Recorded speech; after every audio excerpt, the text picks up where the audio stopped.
Porque en la vida es así, no siempre te va a ir bien y vas a tener altos y bajos, porque así funciona la vida. Cuando voltees a pedir un apoyo, cuando necesites un abrazo, un soporte o un centro, te va a haber alguien en la familia que no te va a sacar en cara a nadie, te va a decir, hey, tranquilo que yo también lo he vivido. Lo importante de tener todo procedimentado es que siempre tienes algo de dónde empezar. Ojo, no está escrito en ti.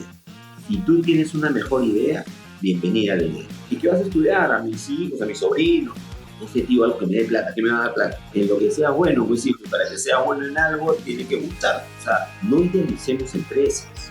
Tomemos buenas prácticas de empresas. Yo no puedo aceptar que yo haya desperdiciado grandes años de mi vida así y no hacer nada para que la gente más joven no desaproveche eso. Hola, yo soy Fabricio Serna y esto es Cultura Empresarial, el podcast donde descubrirás los hacks que han permitido a las transnacionales más importantes de Hispanoamérica enaltecer su cultura gracias a sus perspectivas únicas e innovadoras. Hoy me encuentro con Christopher Niquén. Él cuenta con más de 25 años de experiencia en el área de recursos humanos, con más de 15 años inmerso en la industria extractiva, petróleo y minería. Ha liderado iniciativas de comunicación, gestión de talento y bienestar laboral. Además, ha sido destacado como HR Influencer y reconocido por su labor en el área, recibiendo la medalla Norman King. Christopher es licenciado en Relaciones Industriales por la Universidad de San Martín de Porres. Cuenta con un MBA por la Universidad Internacional de La Rioja de España y actualmente es gerente de Recursos Humanos, Seguridad Patrimonial y Aviación de la minera Boró Mixquichilca. Es docente de posgrado en programas de maestría en la Escuela de Posgrado Newman. Y por si fuera poco, Christopher es autor del libro titulado Un aprendizaje constante para vivir plenamente. Ahora sí, disfruten de mi conversación con Christopher Niquén. Christopher, muchísimas gracias por haber aceptado esta invitación a Cultura Empresarial. No, muchas gracias Fabricio, a ti y a Carla por la oportunidad y bueno, encantado de compartir el espacio. Una de las cosas que más me ha llamado la atención es que hace exactamente, digamos, unos ya 20 años, tú eras el analista de Repsol, ¿no? Eras Sí. el analista que llegaba a Repsol a hacer sus primeros pininos dentro de la empresa. Si volteases en el tiempo y mirases a ese Christopher, ¿con qué ojos lo verías? ¿Cómo lo verías? ¿Cómo era? ¿Cómo lo podrías describir? A ver, como un joven entusiasta, con muchas ganas de hacer cosas, con muchas ganas de trabajar, de irse ganando un espacio de a pocos, de aprender mucho, siempre mirando a sus jefes como una referencia, y yo siempre creo que es algo que me ha acompañado durante toda mi vida, es la referencia la pones tú, o sea, el jefe es como es, listo, nadie le enseñan a ser jefe, lo haces lo mejor que puedes cuando te toca. Entonces yo iba tomando aquellas cosas positivas, aquellas cosas que no me gustaban y que yo decía, esto no lo voy a hacer yo cuando esté más adelante. Entonces, si lo vería Christopher de hace 20 años, le diría, sigue en el mismo camino, que no nos ha ido tan mal. Lo hemos librado, me encanta. ¿Cuál era el escenario en ese momento? ¿Tú ya estabas seguro que lo tuyo iba a ser recursos humanos? ¿Estabas totalmente mentalizado en ello? ¿Aún querías explorar? ¿No lo tienes muy claro? Sí, estaba seguro que iba a ser recursos humanos lo mío, era algo que la tenía clara, sabía que me gustaba trabajar en esta área, me gustaba trabajar en este tipo de compañías también, de industria extractiva. En general, había pasado por otras industrias, por otro tipo de empresas, pero en la extractiva me sentía más cómodo inicialmente. Así que sí, empecé a estudiar algunas cosas para tratar de ir complementando lo que había estudiado en la universidad, pero siempre en la línea de recursos humanos. Y luego de esto, Christopher, lo que sucede es que ya llegas y entras a una gran mina, además, o sea, una de las minas más importantes en Perú. ¿Cómo se da ese salto? ¿Cuál es el proceso? ¿Qué cosas ocurren en el interín? Como casi todo en mi vida, de forma muy anecdótica. ¿Ya? Sí, sí, o sea, si yo te cuento hasta desde cómo ingresé a la universidad es completamente anecdótico, pero bueno, ya se verá después, pero... No, pero no te lo saltes, ya lo dijiste, así, ahora no tienes que A contárnoslo. ver, mira, cuando yo postulé a la universidad hace, no sé, en el 94, ¿sí? Antes tú dabas tu examen y tenías que ir a una gran malla de metal donde veías si habías ingresado o no. Entonces yo me acerqué a la Universidad de San Martín de Porres a postular y yo postulé a Derecho, que es una carrera diferente. Y cuando estaba en la cola, aunque ustedes no lo crean, yo tenía cabello, ¿no? Tenía pelo bastante largo, sí, en rulos. Era bastante más delgado, no unos 20 kilos menos, por lo menos. Entonces, Estaba en la cola y se me acercan unos jóvenes con unos polos de la universidad que me dijeron, ¿a qué postulas? Y digo, a Derecho. Me dijeron, no vas a entrar. Le digo, ¿qué quiere que me vaya a mi casa? Le digo, ¿no? Me dice, no, no, flaco, tranquilo, que no tiene nada de malo, pero no vas a entrar. O sea, los que no entraron a tal universidad de Derecho están acá. Y obviamente tienen años estudiando y preparándose. Una pinta que no agarras un libro de que saliste del colegio. Le digo, bueno, ya, le digo, ¿qué hago? Le digo, o sea, ya estoy acá, voy a dar el examen. Me dijeron, no, es que acá la universidad tiene segunda opción. ¿Cómo segunda opción? Mira, tu primera opción es Derecho porque estás inscrito a Derecho. Pero puedes escoger entre Relaciones Industriales y Sociología. Y me enseñaron la malla curricular, eran chicos de la universidad. Enseñaron la malla curricular y eran exactamente igual en los 2 primeros años que en estudios generales.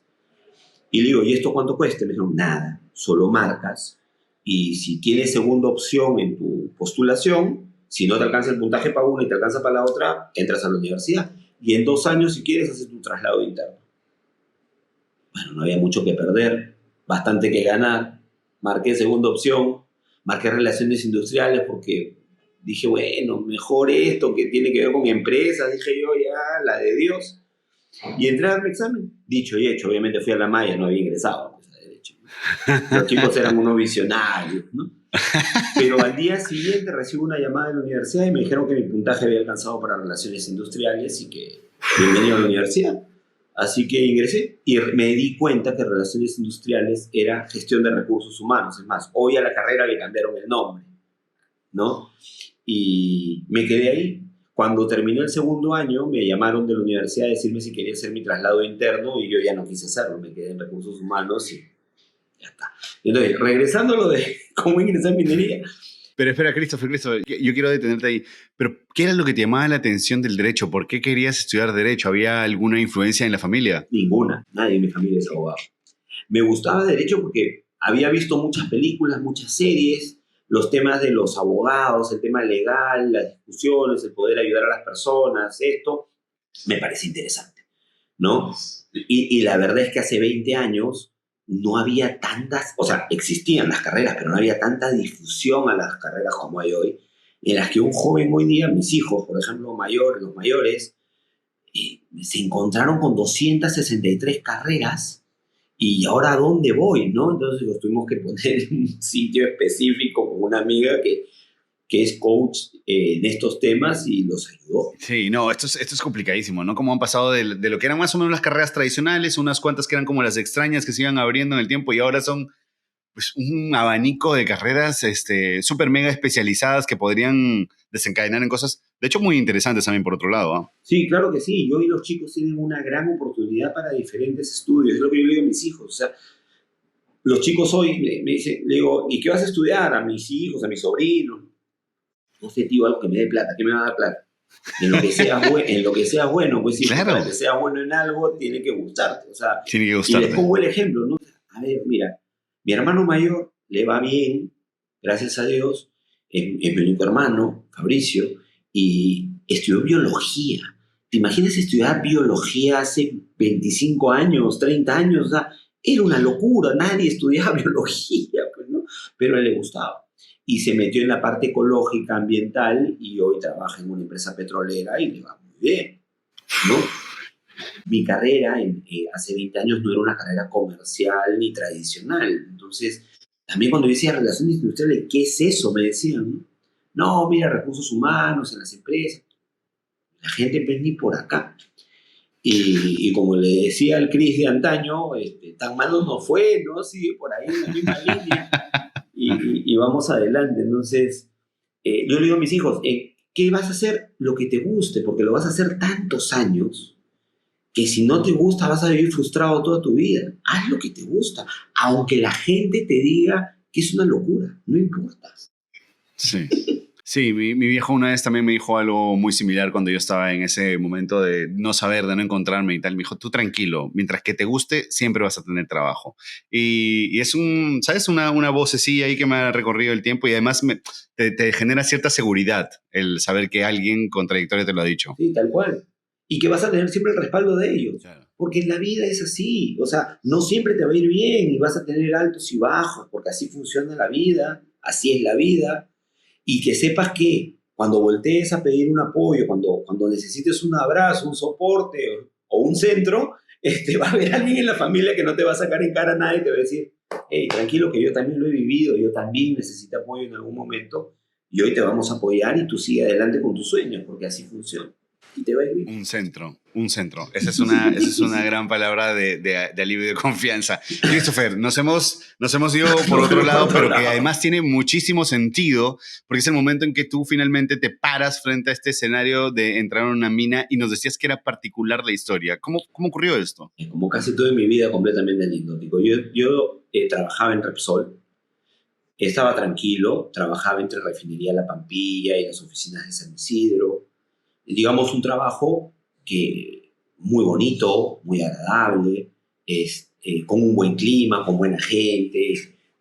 Y dictaba clases en la universidad, bastante joven, dictaba clases en la universidad, pero dictaba los fines de semana en los programas de diplomado. Y ahí tú me vas a decir, ¿y qué tiene que ver todo eso? No, todo tiene que ver, en mi vida todo se amarra.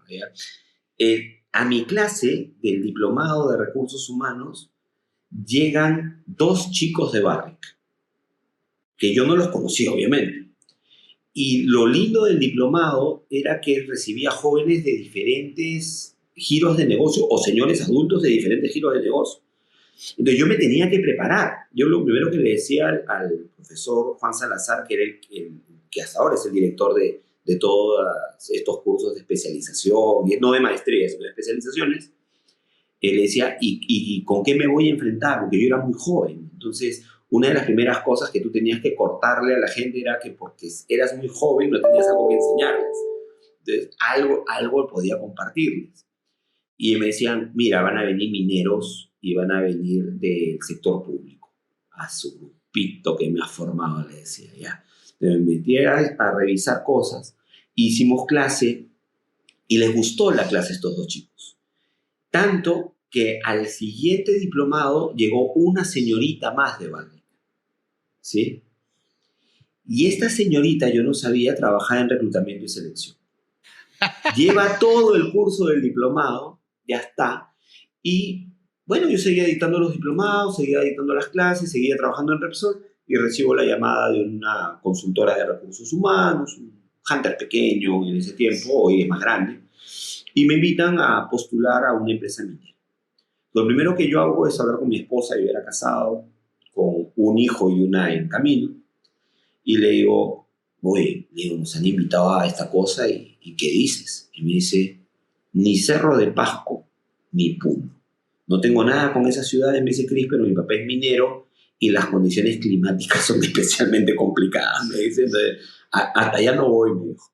¿No? Pero después, cualquier otra ciudad del país, vamos, me dijo. Chambe, si te va a ir bien, vamos. Ok, ya está. Cuando terminé la entrevista con la gente del Hunter, me dijeron, ¿alguna pregunta, Cris? 2, sí. ¿Es en Puno? No. ¿Es en Cerro de Pasco? No. Pasco. Vamos, entonces, manda mis papeles y ojalá, bueno, si Dios quiere, saldrá, ¿no? Cuando llego a la entrevista con el cliente, es decir, con la empresa minera, la primera entrevista fue con Claudia Vigilia. Claudia Vigilia, dije el nombre, lo había tratado de no decir, pero bueno, ya salió natural. Y esta señorita era la de reclutamiento y selección.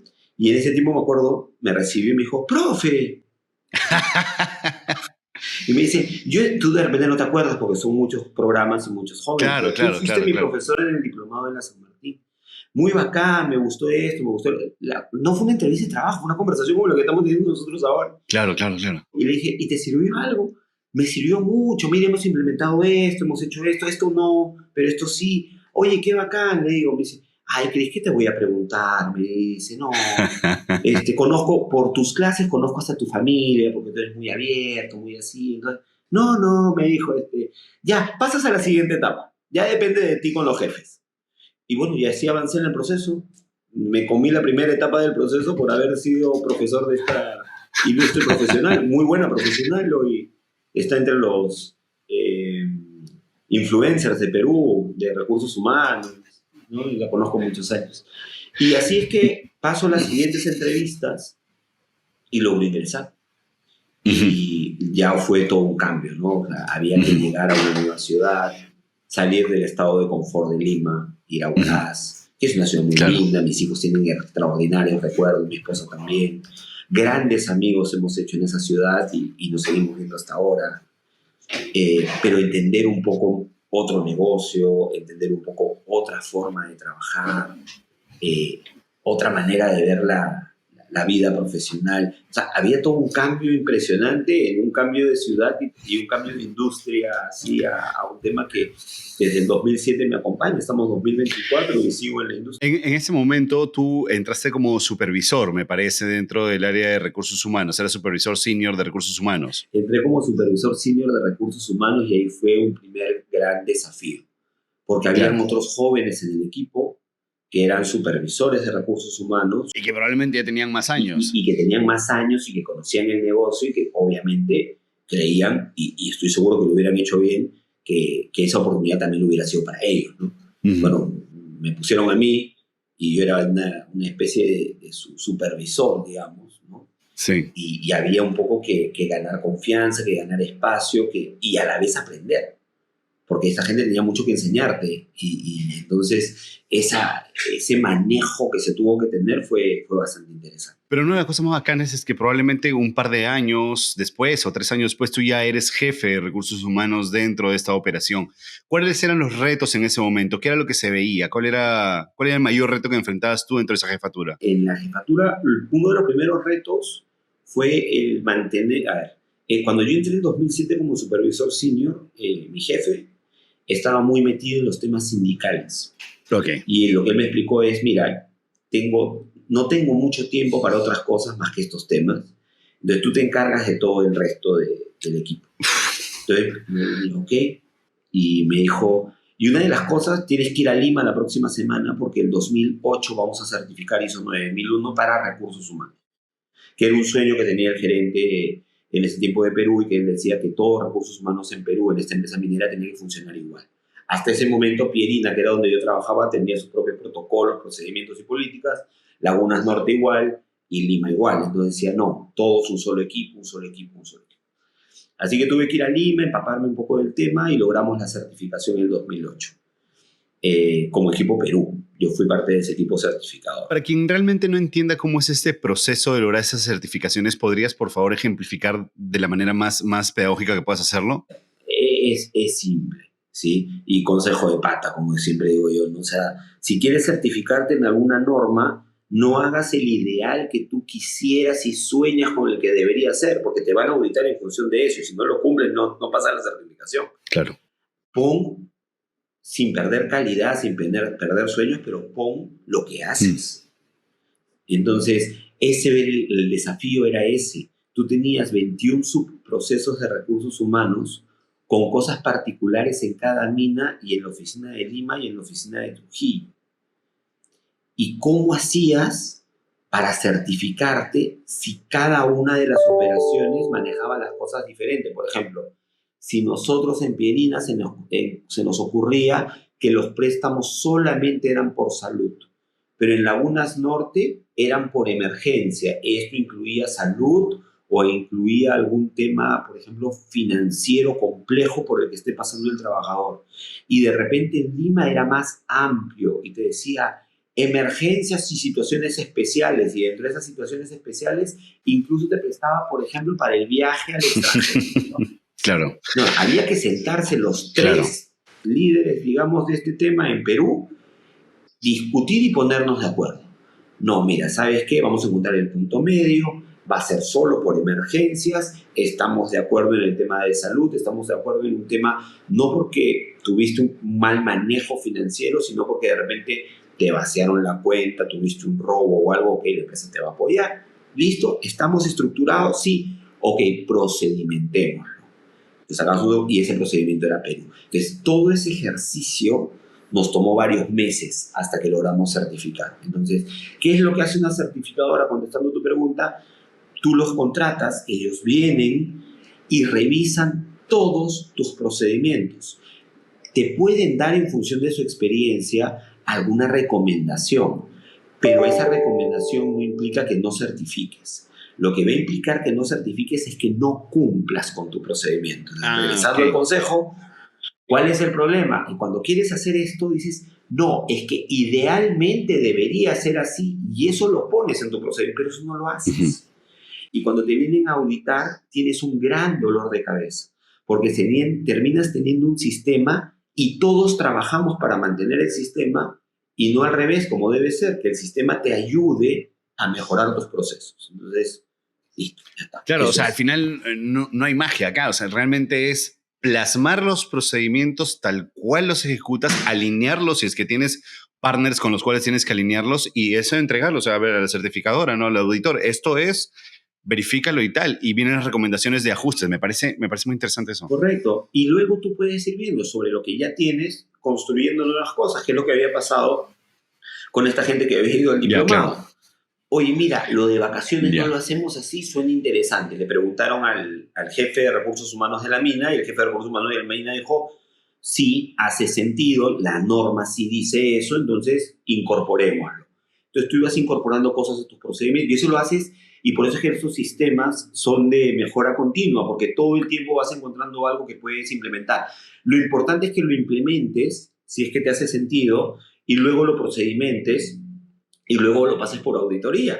Porque si tú primero lo quieres pasar por auditoría y no lo tienes implementado, no vas a aprobar nunca esa auditoría. Más allá de la certificación, ¿qué beneficios tienen los procedimientos? Es decir, imagino que en la medida en que nuevas personas se incluyan en el equipo, pueden entender rápidamente el procedimiento y llevar a cabo las acciones. Una de las cosas que yo le digo a toda la gente que viene a trabajar conmigo es, y a mí por eso me gusta trabajar con procedimientos, es, mira, así lo hacemos. El así es la entrega Claro. física, pero hoy ya todo Sí, es sí, en la sí. nube, los chicos jóvenes como tú, pues, imaginan esa cosa mejor. ¿Ya? A mí hasta ahora me gusta mi papel, Ya, claro. ¿ya? Pero bueno, ya está. Pero es así lo hacemos. Ojo, y ese tema es importante porque siempre les digo, no está escrito en piedra. Si tú tienes una mejor idea, bienvenida a la idea. La traes, no lo cambies, solo tráelo y lo discutimos. Si es un tema que ya vimos antes y no caminó, te vamos a contar la historia. Como todo en mi vida, todo tiene una historia. Te voy a contar la historia del por qué no lo hacemos así, con qué temas nos encontramos cuando lo quisimos implementar. Tú sobre eso puedes construir y replantearlo o puedes simplemente entenderlo y asimilarlo. Si tu idea es buena y no lo hemos visto antes y le hace sentido al equipo, lo ajustamos. Entonces, muchos procedimientos van cambiando conforme van cambiando las personas. Mañana se incorpora un nuevo miembro al equipo y tiene todo el derecho de poner su punto de vista sobre la mesa y hacer los ajustes que el equipo entienda y que crea pertinentes. O sea, finalmente funciona así. Y nos ha ido bien, no nos ha ido mal con el tema procedimental. Pero cuando no lo tienes en un procedimiento escrito, cuando no lo tienes plasmado en papel, como se dice, sí, lo haces y te lo vas a aprender y lo vas a hacer como un proceso y un protocolo. El problema que tienes es que Christopher Niken mañana se va de la compañía o lo van de la compañía. Porque eso también pasa. Chris, no sabemos qué haríamos sin ti, pero mañana lo averiguamos. Listo, ya está, pues me tengo que ir a mi casa y yo me llevo todo el conocimiento. Me llevo toda la forma en la que trabajábamos. Y eso no es justo para la compañía. No es justo para la empresa, no es justo para la gente que se queda y no es justo para la gente que viene. Entonces, lo importante de tener todo procedimentado es que siempre tienes algo de dónde empezar. Y también que imagino que eso es como un ahorro de energía, o sea, es una pérdida de tiempo tener que empezar a pensar cómo vamos a ejecutar, llegar del punto A al punto B sin un procedimiento, ¿no? Correcto. Y, a ver, tuve una jefa hace muchos años. Obviamente recursos humanos es más complejo que eso, pero ella me decía que recursos humanos era mucho de sentido común, que lamentablemente era el menos común de los sentidos, me decía, ¿no? Pero yo siempre decía, llevémoslo a procedimientos, porque como tú dices, o sea, si yo ya encontré un camino en línea recta de A a B y funciona, sí, esto no va a funcionar en 20 años necesariamente. Pero si en 20 años llega Fabricio como gerente de recursos humanos, como jefe de recursos humanos, como analista de recursos humanos, tiene algo de qué empezar. No empieza de cero.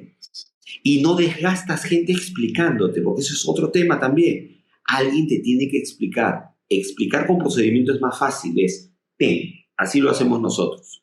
Léelo y todas las dudas que tengas, tráelas al equipo. ¿Sí? Pero no es que yo tengo que sentarme como si fuera pues este profesor universitario a explicarte paso a paso cada cosa.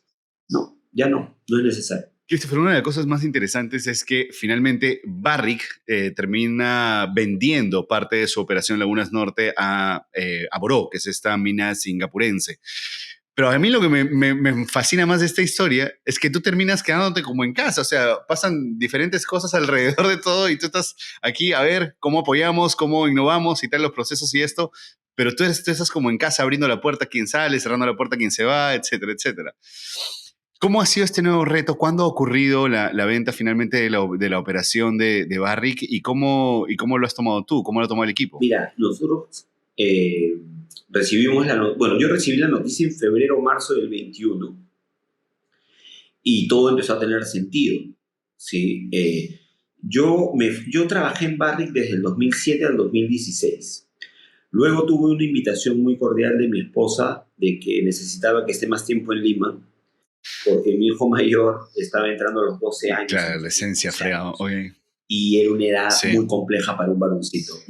Entonces me dijo, necesitamos imagen paterna.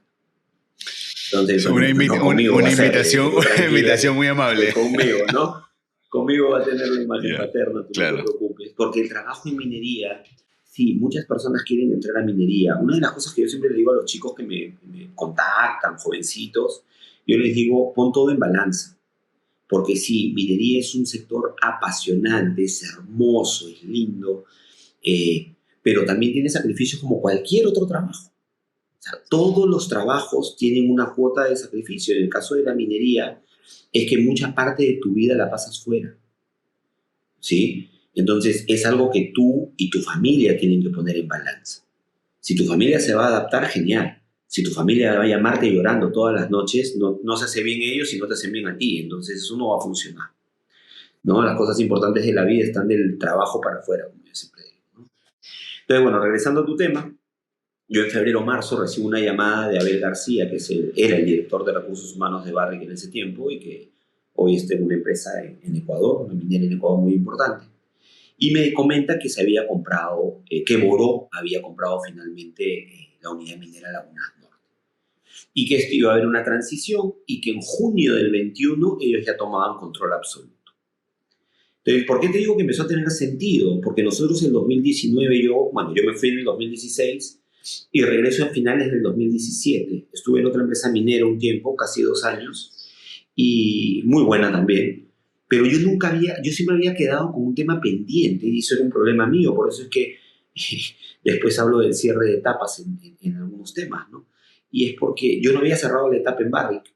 Yo había trabajado para cerrar Pierina. Había desarrollado todo el plan de cierre de la mina y me fui antes de ejecutarlo. Entonces siempre me había quedado eso. Entonces cuando regreso a Barrick, me piden desarrollar un programa de retiro. Éramos 1.300 personas y yo les digo, ¿y cuál es la meta? Todo lo que se pueda. Wow, ok. Yo no lo entendía, pero tenía en ese momento una relación porque había cambiado el CEO de Barrick, había cambiado. Y era una persona mucho más práctica. Había ofrecido al mercado que Barrick iba a volver a ser la empresa esbelta de grandes decisiones y de decisiones muy ágiles y que conforme te vas convirtiendo en una corporación, pues te haces un poco más pesada, ¿no? Entonces, tenía sentido para mí en ese momento. Hicimos un programa de retiro en la compañía muy exitoso y pasamos a ser solo 300 personas a nivel Perú. Pierina en cierre, Lagunas Norte en una etapa de cuidado y mantenimiento. Entonces, así funcionamos. Lagunas Norte específicamente tenía solo 153 personas en ese momento. Y cuando se compra la mina, Abel me dice, se quieren quedar, bueno, ellos han comprado la razón social, se están quedando con el RUC, se están quedando con el nombre, van a cambiar el nombre nada más, por eso Minera Boró Miskichilca. Y me dice, y quieren quedarse con la gente. Yo le digo, ¿están seguros? Le digo, ¿por qué? Porque por lo que he visto y tú me has contado, Boró es mediana minería y nosotros tenemos una estructura de gran minería y es diferente, le digo, ¿no? Me dice, no, sí están seguros porque quieren seguir produciendo, quieren seguir procesando y quieren seguir trabajando. Ok, tú trabajas en Perú, o sea, para Perú, no trabajas Pierina, trabajas Lagunas, trabajas Lima, sí. Bueno, Cris, acá en Barrick ya no hay sitio. Así que una de las personas que también se puede quedar en Boró si desea hacerlo porque quieren contar contigo es contigo. Si no deseas, no hay ningún problema. Barrick te da tu paquetito de salida y están amigos como siempre. Te digo, no, Boró, sí. No tengo problema, le digo. O sea, me gusta trabajar en la mina, me gusta Lagunas Norte. Conozco Lagunas, conozco a la gente. Si se van a quedar con la gente, conozco a los sindicatos, tengo buena relación con los dirigentes, yo puedo ayudar. Ya, listo, así que me quedé. Y los 150 que nos quedamos con algo que yo siempre les decía que era una apuesta a futuro. O sea, no me pidas grandes cosas ahora, ¿sí? Porque hoy estamos en etapa de invertir como compañía. Necesitamos desarrollar una planta, necesitamos desarrollar la ingeniería para otros temas, necesitamos desarrollar exploraciones satelitales. Hoy no estamos para exigir. Nos van a respetar todas nuestras condiciones y beneficios, lo cual ya es bastante. Así que fue un trabajo que se hizo con los 153 que estábamos en nómina en ese tiempo y todos lo entendimos muy bien, los sindicatos también lo entendieron muy bien y todos hemos ido para el mismo lado. Hoy somos una empresa con 550 personas, con 3 años ya en el mercado, con la planta de material carbonáceo bastante avanzada, ya produciendo, pero todavía con algunos temas todavía que se terminan de hacer comisionamientos y algunos desarrollos, pero está bastante bien avanzada, así que ha funcionado bien hasta ahora. Grandes desafíos, lo primero fue el desarrollo. Eso yo quería entrar ahí justo porque de hecho ahora en el podcast, en Cultura Empresarial, nos han ocurrido escenarios como el que tú acabas de contar, ¿no? Finalmente es como una compra de la operación y cómo haces para que la gente trabaje a gusto, es decir, cómo se integra la cultura que viene desde una empresa como una empresa de Singapur hacia la cultura peruana que además tiene muchísimos años operando para poder integrarla. ¿Cómo se logra eso? ¿Cuáles fueron los retos que tuviste ahí? Bueno, hasta ahora seguimos en proceso. Lo primero fue, o sea, digamos que si yo lo puedo ver, lo veo en etapas. Lo primero era el desarrollo. O sea, era, ya no somos Barrick. Listo, abracémonos, lloremos el duelo, respetemos el duelo de la gente, pero todos tenían que entender que ya no éramos esa compañía. Hoy éramos Boró. Y Boró no es Barrick. Y Barrick no es Boró. Cada una tiene sus cosas particulares, cada uno tiene sus cosas maravillosas y cada uno tiene sus cosas que te gustaría cambiar. Son distintas empresas, son distintas culturas, son distintas filosofías. Entonces, lo primero que había que hacer era sentarse con los directores y entender qué quieres, qué buscas, ¿no? ¿Por dónde va a ir esta compañía? ¿Hacia dónde apuntamos? Entonces, entre sueños, porque había mucho sueño de esta gente, decía, sí, pero necesitamos aterrizarlo un poco, ¿sí? Entonces, empezamos con algunos temas muy elementales, pero con mucho simbolismo, ¿sí? Hicimos una gran campaña de eliminar todos los logos de la otra compañía, pero todos, ¿sí? Cambiamos toda la ropa de trabajo de la gente. Acabábamos de entregar ropa de trabajo por convenio colectivo. No. Se va toda esa ropa de trabajo y generamos nueva, con el logo de la compañía, con todo, ¿no? Los directores me decían, ¿pero por qué? Ponle un parchecito. No, o sea, pues. estamos invirtiendo tanto dinero en esta mina, me decían.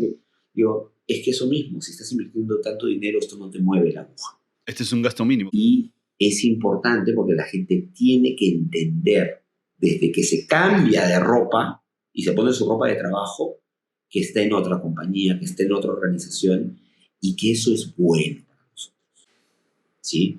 Otro tema que empezamos a hablar es, eso fue el desarrollo, Claro, fue eso la es parte como una de etapa negocio, pero luego viene la parte de reconstruir.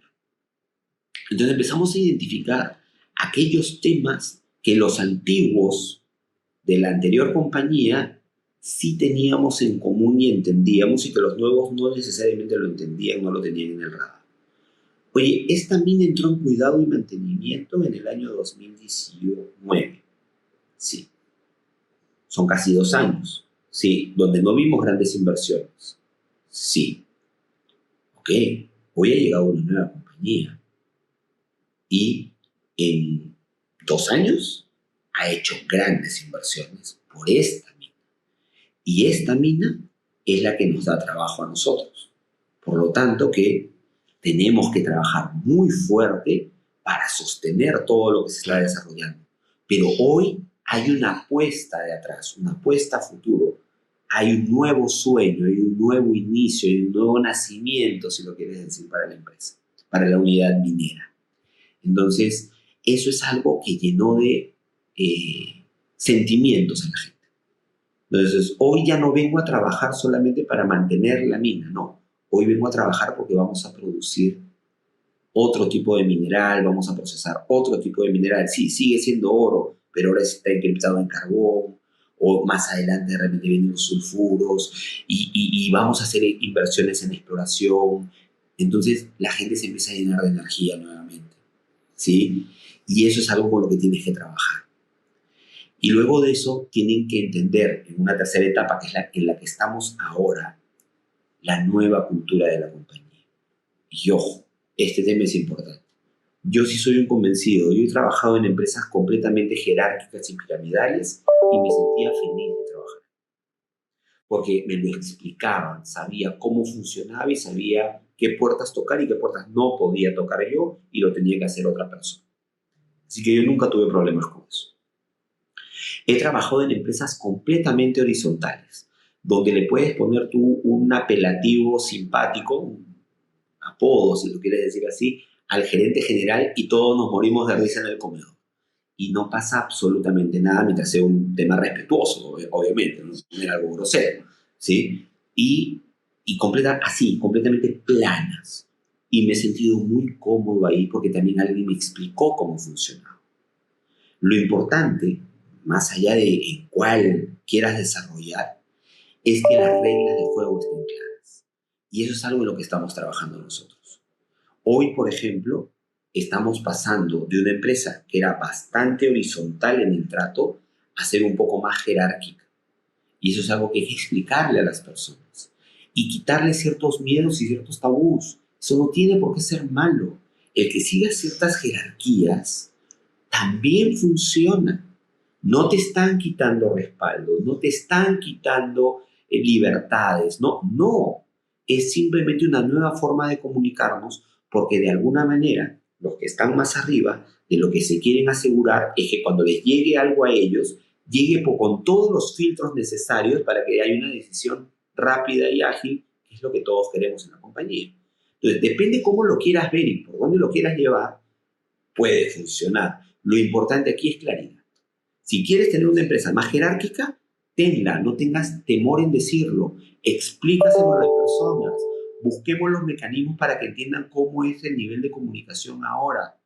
¿Sí? Si quieres tener una empresa horizontal, igual, explícaselo a las personas, pon reglas de juego, ¿sí? Para que todo esto funcione. Entonces nosotros estamos en esa etapa en este momento. En esa etapa de transformación. Me parece súper interesante porque usualmente lo que pensamos es que las empresas jerárquicas, ¿no? Constituidas realmente verticalmente, sería uno que pues, es un estilo muy anticuado y que estamos pasando más hacia la horizontalidad siempre, pero encuentro sentido en lo que tú dices y explicas, ¿no? O sea, no necesariamente esto aplica en todos, es decir, todos no somos Google, pues, ¿no? Todos tenemos otras maneras de poder hacer funcionar la operación, ¿no? Y eso es lo que es importante, o sea, no idealicemos empresas. Tomemos buenas prácticas de empresas. Porque una empresa jerárquica no quiere decir que tú en algún momento no puedas elevar un tema, solo que tienes que seguir cierto orden, nada más. Mientras la gente lo entienda, va a funcionar. Claro. El problema es cuando queremos ser camaleónicos, ¿sí? O sea, soy una empresa jerárquica, el dueño de la compañía, por ponerlo así, le gusta la jerarquía. Le gusta, así se siente cómodo, pero como no es muy popular en el mercado, claro, decirlo así, me pinto de empresa horizontal, pero realmente en ese momento las personas no llegan a entender. Porque sales tú a hablar, por ejemplo, ya, que me lleven mañana a un congreso y que yo vaya a hablar y diga de la maravillosa experiencia de la horizontalidad organizacional. Claro, le genero trompo a la gente que trabaja conmigo. Pues dice, pero nosotros ya no trabajábamos, pero ya no estamos tan así, ¿no? Entonces, no, o sea, seamos como somos, seamos transparentes siempre, en toda nuestra vida. Si a los inversionistas, a los dueños de esta compañía les gusta más vertical, busquemos buenas prácticas de horizontalidad, donde sí tengas, por ejemplo, una política de puertas abiertas, donde si mi jefe no recibe lo que yo le estoy diciendo y creo que es importante, pueda pasar al siguiente nivel con conocimiento de él y que nadie tenga por qué molestarse. Y eso se entrena, se educa, se trabaja. Entonces, hay buenas prácticas que tú puedes tomar sin perder la esencia que están buscando en tu compañía. Y de eso se trata. Recursos humanos no es el dueño de la empresa. Es el que va a ayudar, desde mi punto de vista, a gestionar y a posicionar la cultura de la compañía, pero esto lo trabajas con todos en la organización y no es la cultura que tú quieres, es la cultura que los que son los líderes organizacionales, los grandes directores de la organización, ven como mejor alternativa para el desarrollo de su negocio.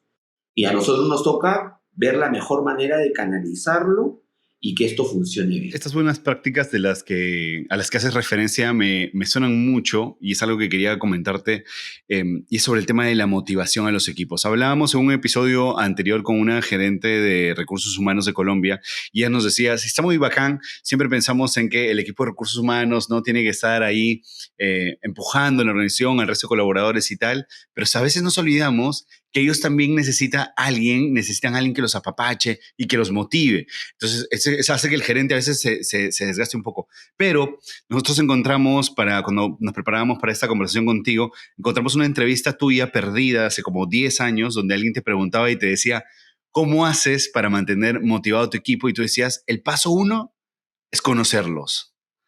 ¿Sigue siendo ese el paso 1 para ti?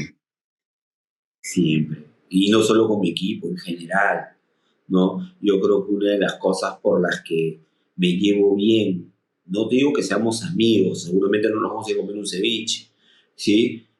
Cuando no es necesario, cuando las cosas no se dan, pero tengo muy buena relación con los dirigentes sindicales, cosa que a muchas de las personas que trabajan en recursos humanos les llaman la atención, ¿sí? Pero es que nos conocemos. Y como yo siempre les digo, las cosas son transparentes y las cartas van a estar sobre la mesa. Y en función de esa confianza es que se construye. Es igual con el equipo.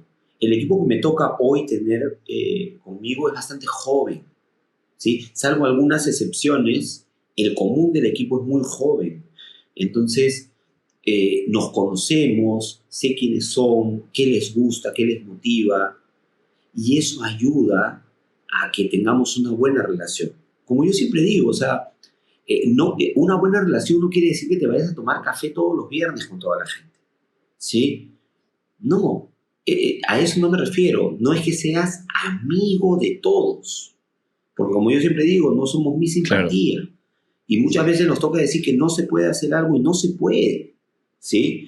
Pero depende mucho de las formas en las que le dices a la gente y el tiempo que te das para explicarlo. Solamente vas a decir no, ¿sí? Explícales qué es lo que hay detrás. ¿Por qué? El porqué de una decisión. Y eso ayuda mucho. Igual con tu equipo. No es que van a hacer parrilla todos los viernes y todo el mundo va a bailar. No.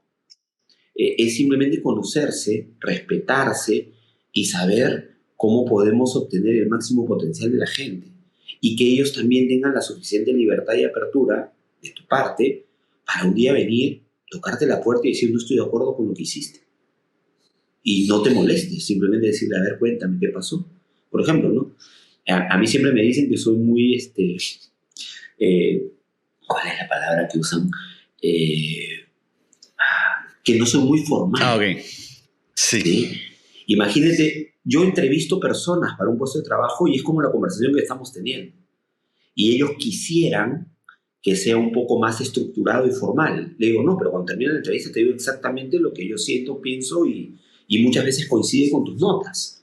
Y me dice, sí, Cris, pero es que tú eres el gerente de recursos humanos, pues debería ser un poco más formal. Y le digo, no puedo. ¿Por qué? Porque no es mi esencia, no es mi carácter. Ella me conoce. O sea, son otros sí, estilos. Mi forma es así, ¿sí? Trabajo así, ¿no? Tengo a cargo recursos humanos, seguridad patrimonial, campamentos y aviación en la compañía. Y así funciona. ¿Sí? Sí, seguramente a algunos del equipo les gustaría que sea un poco más formal. A otros no, a otros sí les gusta el estilo así más cálido, si quieres decirlo de alguna manera. No lo sé. pero es como uno es. Y tiene que ver también con el tema de la estructura de la organización. O sea, no seas lo que no eres. Sé auténtico, sé cómo eres. Ya está. No, no en todo lado va a caer bien, pero tú siempre vas a estar bien contigo mismo y no te desgastas innecesariamente en tratar de fingir algo que no eres. Cris, ¿hay alguna buena práctica que se haya traído con esta absorción de parte de Boró hacia lo que eran ustedes antes? ¿Hay alguna, no sé, alguna campaña, alguna acción que se haya puesto en valor dentro de la organización y que antes no tenían? Se han tomado muchas prácticas de las que teníamos Ok. antes, pero sí hay dos cosas que yo sí puedo destacar así. Uno es la practicidad. O sea, nosotros en Barrick éramos una gran corporación, una empresa espectacular, pero que para tomar una decisión había muchos peldaños y los peldaños tomaban un tiempo pasar de un lado a otro. ¿Sí? Pese a que en el Perú era muy plano, muy horizontal en la forma de comunicarnos, al momento de una decisión sí habían peldaños que seguir. Y a una decisión importante, ¿no? No de las que están en tu presupuesto. Esa se ejecutaba. Pero sí, había varias etapas, varios pasos, y dependiendo digamos, la dimensión que podía traer consigo una decisión, podía llegar no solo a la región, que era la que veía toda Latinoamérica, sino que incluso se podía elevar hasta Toronto y todo eso tomaba un tiempo. Hoy los directores están tan cerca a nosotros, pese a ser una empresa jerárquica, pasas por niveles, pero claro, las decisiones están en el mismo país. El CEO de la compañía se mudó a Perú, ¿no? Entonces, sí, pasas por los peldaños, pero son mucho más rápidos, ¿no? Y ellos tienen un nivel de decisión diferente, es decir, no te piden necesariamente tanta información detrás. Tienen algunos temas que para ellos son muy relevantes, A, B, C, D, E, y mientras tengan esos parámetros cumplidos, es muy probable que la decisión sea favorable. Entonces es mucho más ágil. Esos son muy prácticos para tomar decisiones. Y lo otro es que el nivel comunicacional es muy rápido. O sea, ¿a qué me refiero? Eh, no tienes que hacerlo los town hall enormes para poder hablar pues, con el CEO, ¿no? Cuando el CEO viene a la mina, porque trabaja en las oficinas de Lima, pero cuando él viene a la mina, que viene con cierta frecuencia, igual que el COO, que está también en Lima, eh, a veces, oye, necesitamos comunicar esto, ¿nos acompañas? Y ellos dicen, sí, es importante, vamos juntos. Ellos no hablan español, entonces uno le hace un poco de intérprete, pero tienes ese respaldo, ¿no? De la máxima autoridad de la compañía. Entonces, es un tema sumamente importante. Jaime, que es el gerente general de la mina, está siempre con nosotros, pero digamos que en algunas ocasiones, para algunos temas, algunos asuntos que se deban informar a los trabajadores o que son relevantes, ellos también están por aquí con nosotros. Entonces, ese par de temas de cercanía con los directores y de practicidad en decisiones es lo que yo creo que a una empresa joven como esta hace gran diferencia con grandes corporaciones, ¿no? O sea, Eso va a terminar siendo, ¿sabes? Determinante, creo yo, en esa practicidad y que habla además no solo de, sí, de la juventud de la empresa, de la innovación de la empresa, pero también del estilo de liderazgo que viene probablemente marcado desde Singapur y se siente en lo que nos vas contando. Chris, yo quería pasar a lo siguiente y es que no es muy usual encontrar un especialista en recursos humanos como tú que tenga claro que el aprendizaje constante es para vivir plenamente. ¿Puedes contarnos, por favor, de tu libro? muchas gracias, sí. Es una idea que tuve hace algunos años, ¿sí? Y era, como has visto, yo estoy lleno de anécdotas. Las anécdotas no son mías, sino que tengo buena memoria. Entonces, yo hace muchos años, cuando empecé a trabajar y tú me decías, si vieras al Christopher de hace 20 años, yo diría, sigue adelante, sigue igual, no nos fue tan mal.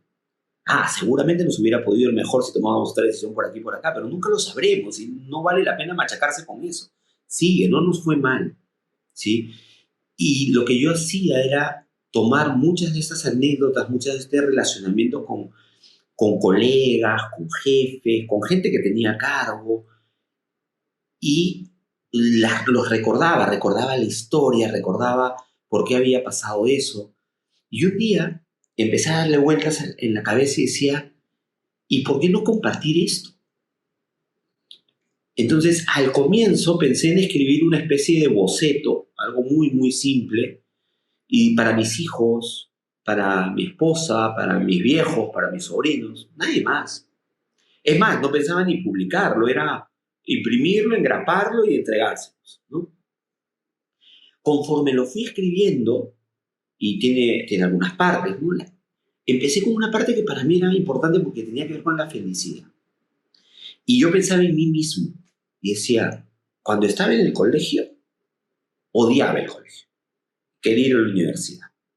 No entendía para qué tenía que estudiar matemática, física, como sabrás, no soy muy numérico, matemática, física, química, etc. ¿Sí? A mí me gustaban los cursos de letras. Entonces, si voy a la universidad, voy a estudiar más letras, voy a ser más feliz. Entonces, no aproveché el colegio, pues, en toda su dimensión. Tengo buenos amigos de colegio, pero, claro, vivías pensando en que en la universidad. Cuando entré a la universidad, estaba hasta acá de hacer los trabajos de la universidad, que la bibliografía, que la norma APA, que no sé qué. Oye, pero si en un trabajo no redactas así, yo trabajé casi toda mi carrera mientras estudiaba y decía, acá no es así, ¿por qué me torturan tanto con todo esto? No, cuando termine la universidad voy a ser feliz. Y luego, ¿y por qué si ya trabajo tengo que seguir cumpliendo reglas de mis viejos? Pues ya estoy viejo, claro, ¿no?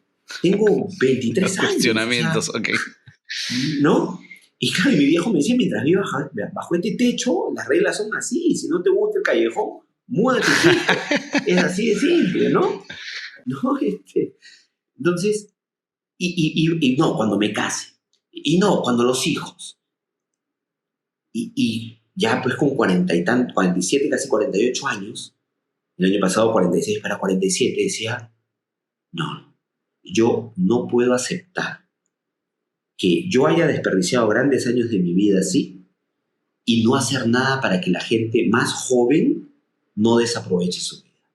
Entonces, uno de los capítulos es la felicidad, ¿sí? Y el que seas feliz hoy y que te celebres cosas pequeñas. No sé, por ejemplo, en tu empresa, hoy cierras contrato, no el contrato del año, pero cierras un contrato pequeño pero importante. Listo. ¿Por qué no lo vas a celebrar? No es que voy a celebrar cuando cierre el contrato con la gran corporación. No, hermano, celebra esto. Porque le dedicaste tiempo, le dedicaste trabajo, esfuerzo y salió bien, felicítate. Nadie te va a felicitar. Tú solito, papacha. Sí. Celebrar los pequeños éxitos, claro que sí. Y las pequeñas derrotas también aprende. Y prepárate para la siguiente batalla, porque esto es así, la vida es así, ¿no? Y que no te llegue el ocaso sin haberlo aprovechado, ¿no? Yo lo veo con mi viejo.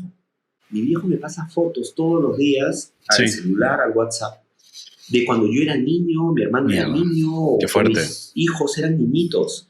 Y yo una vez le pregunté a mi papá, ¿no? Y le digo, me dice, es que era tan feliz y no lo sabía. Maña, qué fuerte. Desde el ocaso y la felicidad, ¿no? Luego, la otra parte tiene que ver con frases célebres. Frases célebres le digo yo, por ejemplo, en la conversación de hoy, tú me sueltas una idea y yo la pesco en el aire. Y yo, qué buena frase, ¿no? No tiene que ser una frase acuñada, simplemente salió de la conversación. Y yo las fui juntando todas en mi cabeza. Y hay otras que no he podido poner porque son un poco fuertes o subidas de tono, pero las que puse son las que son compartibles, digamos, abiertamente. Y te cuento un poco la historia de dónde salí, mi opinión, porque no tengo que estar de acuerdo con todas, ¿no? Y con algunas estaré de acuerdo, con otras no, pero te cuento eso, es frases célebres. Otra parte del libro tiene que ver con el equilibrio, ¿no? El equilibrio tiene que ver básicamente porque yo sí soy un convencido de que una persona sin equilibrio no puede ser feliz en su vida, no va a poder vivir. Entonces, el equilibrio yo lo veo yo, Christopher Niquén. No soy un estudioso de estas cosas, ni un gurú. Soy un muchacho que vive 48 años de vida y que te comparte su experiencia en 4 dimensiones. La primera tiene que ver contigo mismo y es algo que yo me olvidé durante muchos años. Vives para dar, para hacer y te olvidas de esa conexión contigo. Entonces, eso tiene que ver con temas elementales, ¿no? Con temas de tu salud, con temas de hacer algo que a ti te guste sin sentir culpabilidad por ser egoísta y no dedicar tiempo y dedicarle tiempo a ti en ese espacio. No digo que todo el tiempo sea para ti, por eso hay equilibrio, pero busca esas cosas que te gusta hacer y hazlas para ti, porque tú lo quieres hacer, porque tú lo disfrutas y cuida tu salud, ¿sí? La segunda dimensión tiene que ver con familia y amigos. Las puse en el mismo grupo porque yo decía, cuando lo lean no todos tienen familia propia, entonces se van a ir para otro lado. Familia y amigos, ¿sí? Comparte espacio con tu familia, comparte espacio con tus amigos, disfruta, ¿no? Construye algo con ellos, mantén el vínculo, ¿no? En la medida de lo posible. La tercera dimensión, básicamente, tiene que ver con el trabajo y los estudios. También están en el mismo grupo, para mí, ¿no? Cuando estés trabajando, trabaja. Cuando estés estudiando, estudia, ¿sí? Ya está. Y la cuarta dimensión tiene que ver con espiritualidad. Yo profeso una religión, ¿sí? Pero de repente no es la misma que tú. Y de repente no es la misma que Carla, y así, ¿sí? O de repente hay alguien que no profesa una religión y que cree, pues, como en los programas de Discovery, que todos venimos de los aliens. Ya está, no importa. No importa en lo que creas. Conéctate. Conéctate con ese ser supremo en el que tú crees. Y ten un espacio para eso, ¿sí? En la medida que tú puedas tener un espacio para cada una de estas dimensiones, vas a estar en equilibrio. Pero no te hagas trampa. Y es algo que yo también aprendí. Yo hace mucho tiempo aprendí a hacer multihabilidad, multitask, ¿sí? Yo puedo estar a veces en 2 reuniones a la vez. La gente que trabaja conmigo ya se dio cuenta, la gente en general se dio cuenta. ¿Cómo es eso? ¿No? Y a veces por molestar, a mitad de reunión me preguntan algo y le contesto al de acá y cerré el micro del de acá. Y claro, termino muy cansado, ¿sí? Pero lo puedo hacer en caso de ser necesario. No es lo ideal, pero en caso de ser necesario. Con lo que no vale hacer multihabilidades con 2 cosas para mí. Una es cuando estás conversando con alguien personalmente. O sea, yo en ese rato no puedo agarrar y ponerme a escribir WhatsApp. Me parece una falta de respeto. Más allá que lo puedas hacer y no pierdas foco contigo, ¿ya? No voy a entrar en ese nivel de discusión. Simplemente es un tema de respeto. Si estoy hablando contigo, hablo contigo. Ya está. Es así de sencillo. ¿Listo? Ya está. ¿No? Y lo otro, en lo que no debe ser multihabilidad, es entre dimensiones. Es decir, si estás con tu familia, no contestes correos del trabajo. Si estás con el correo del trabajo, no estés rezando, por decirlo de alguna manera. ¿Sí? No hagas eso, porque si bien es cierto, lo vas a poder desarrollar, seguramente vas a encontrar el mecanismo, tu cerebro es más perspicaz de lo que tú crees y naturalmente le va a dar más peso a otra dimensión y ya no vas a estar en equilibrio. Y la cuarta parte del libro tiene que ver con cerrar etapas. Cierra etapas en tu vida, pero ciérralas para todo, ¿sí? A ver, terminaste la carrera, egresaste, sí, ya está. ¿Y te vas a sacar como egresado?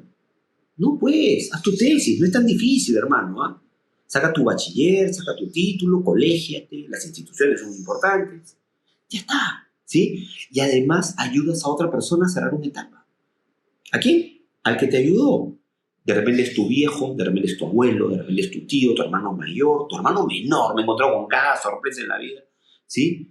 Y esa persona que apostó por ti y se rompió el lomo trabajando y haciendo cosas para que tú puedas estudiar, para que tú puedas desarrollar alguna actividad, también merece cerrar una etapa.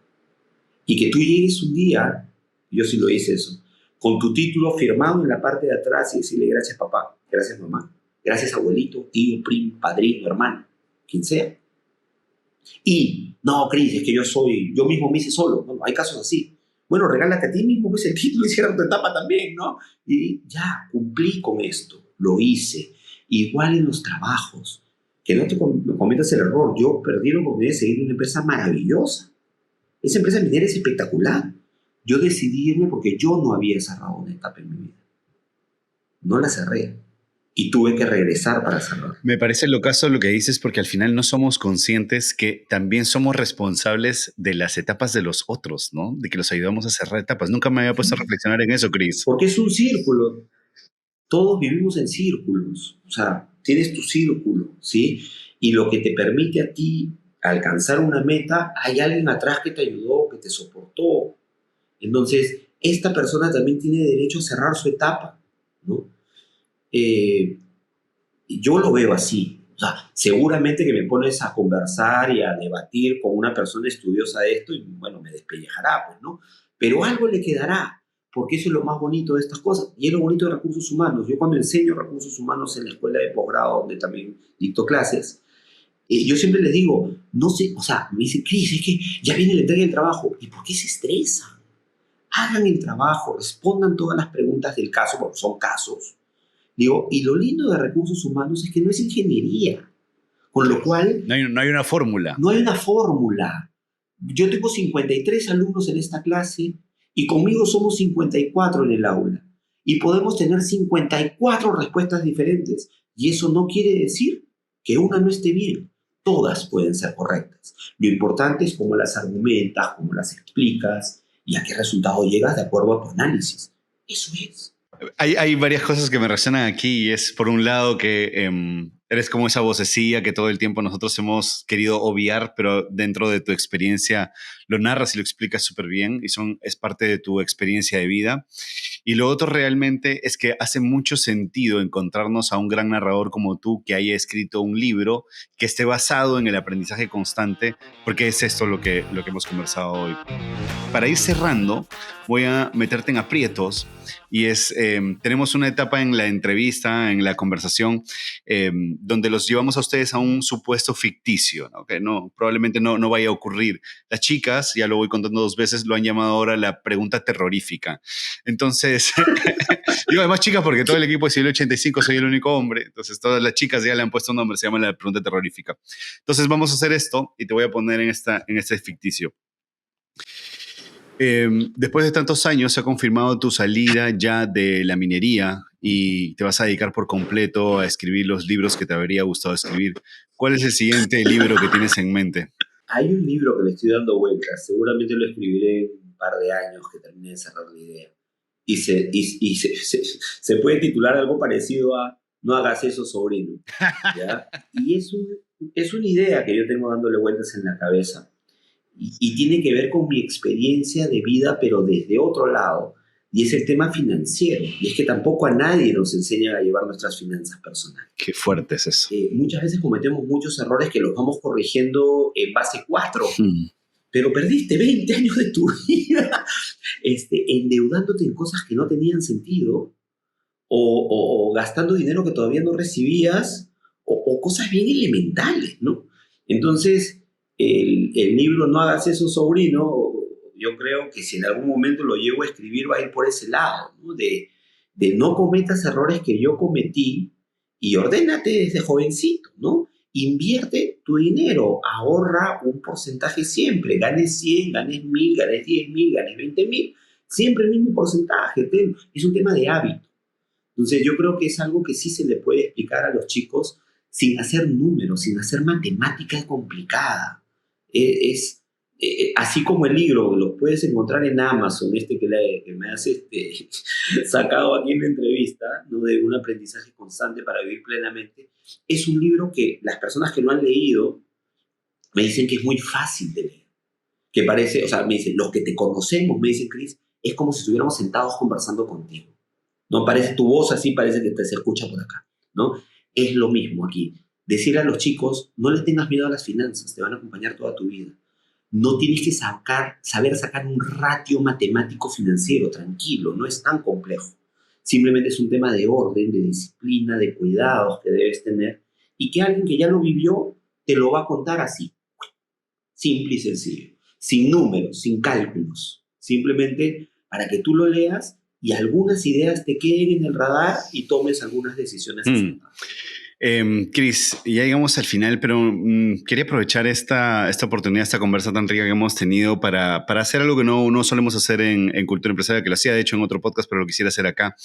Y es que tú tienes 3 hijos y que dentro de poco o mucho quizás se van a topar con esta entrevista. Y si llegan hasta el final de esta conversa, ¿qué mensaje te gustaría que escuchen? Le daría el mensaje a 4 personas en mi vida, bueno, a más personas, pero digamos, si hablo de mi familia nuclear, a mi esposa conocida por mis amigos como La Ponce, y La Ponce porque se apellida Ponce. Odia que le diga Ponce, pero siempre le digo Ponce. La señora Ley debe ser. Ya, es una mujer maravillosa, un ser humano extraordinario. siempre está conmigo, me ayuda, me apoya, me jala la oreja cuando me la tiene que jalar en el buen sentido de la palabra, o sea, es mi cable a tierra, a veces uno sueña mucho, quiere hacer más cosas y es la que te dice, oye, vamos paso a paso, terminemos esto primero, vamos después por lo otro y así, ¿no? Así que yo doy gracias a Dios por ponerla en mi vida y por permitirme tener una familia con ella. Ya son más de 21 años de casado. Okay. Eso no es poca cosa. Sobre todo para alguien que trabaja fuera todo el tiempo. Y es lo que te decía cuando estábamos antes de la grabación, ¿no? O sea, yo creo que es uno de los secretos es que parecemos enamorados de fin de semana. Pero para eso no debes perder detalles ni conexión, porque si no esto no funciona. A mis hijos, Matías, el flaco, ya él tiene 20 años, este año cumple 21, está en la universidad.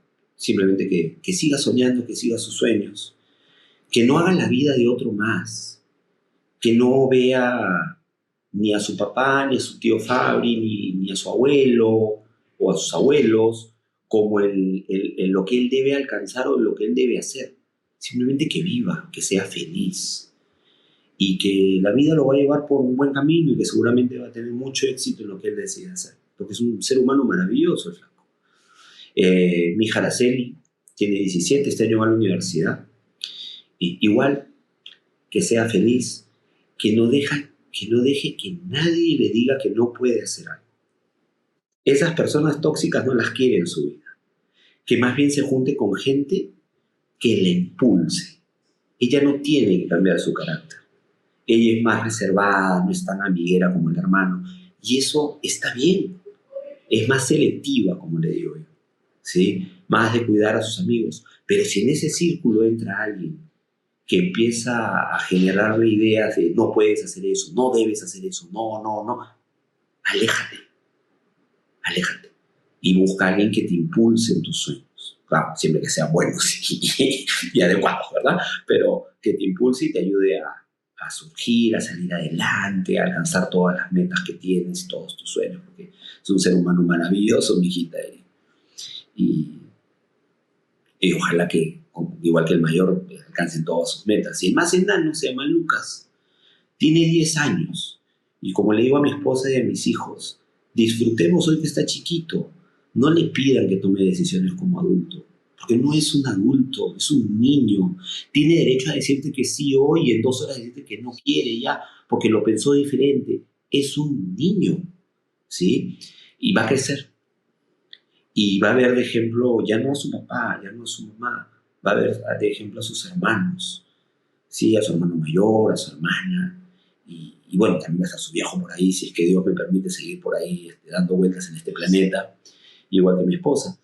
Y seguramente seguirá siendo un ser humano maravilloso, pero como le digo a mi esposa y a mis hijos, él tiene derecho a seguir soñando que va a ser pues, como Cristiano Ronaldo, como Messi, que juegue fútbol todo lo que quiere, igual que el mayor. Y está bien, a esta edad, no tiene por qué saber qué va a estudiar. Claro. Yo me enteré en quinto y media, y ya viste que anecdóticamente ingresé, pero de taco, ¿no? O sea, ni siquiera así. Entonces, simplemente que sean felices. Yo lo que quisiera que se lleven de mensaje es que sean felices y que ayuden a las personas de su alrededor a que sean felices. Que busquen equilibrio en su vida, todos, y que nunca hagan daño a nadie. Que siempre tiren la mano a donde puedan, jalen a los amigos que necesitan, porque el mundo es un gran carrusel. Y si hoy día te toca estar más arriba, mañana te toca estar más abajo. Y la vida te va a devolver lo que tú diste siempre. Así que si eres un buen tipo, eso es lo que va a regresar contigo. Buenas personas se van a rodear contigo. Lucas, Araceli, Matías y La Ponce, este es el mensaje de Christopher para ustedes. Gracias por haber llegado hasta acá. Y Christopher, muchísimas gracias por haber estado con nosotros en Cultura Empresarial. No, gracias a ti, Fabricio, por la invitación y cuenta conmigo para lo que necesiten. Y ya que tú lo hiciste, vamos a terminar el Publicherry, pues, ¿no? Si es que alguien cree que el libro vale la pena leerlo, lo encuentran en Amazon. Dejamos el libro de Christopher en la descripción de este episodio. Christopher, nuevamente, un abrazo grande y muchísimas gracias por haber estado aquí. Gracias a ustedes, amigos. Estén todos muy bien. Así terminó mi conversación con Christopher. Si algún pasaje de este episodio te ha resonado, tu misión hoy es compartirlo. Y nos serviría mucho si te suscribes a nuestro canal en YouTube o nos dejas 5 estrellas en Spotify. Yo soy Fabricio Serna, gracias por llegar hasta aquí.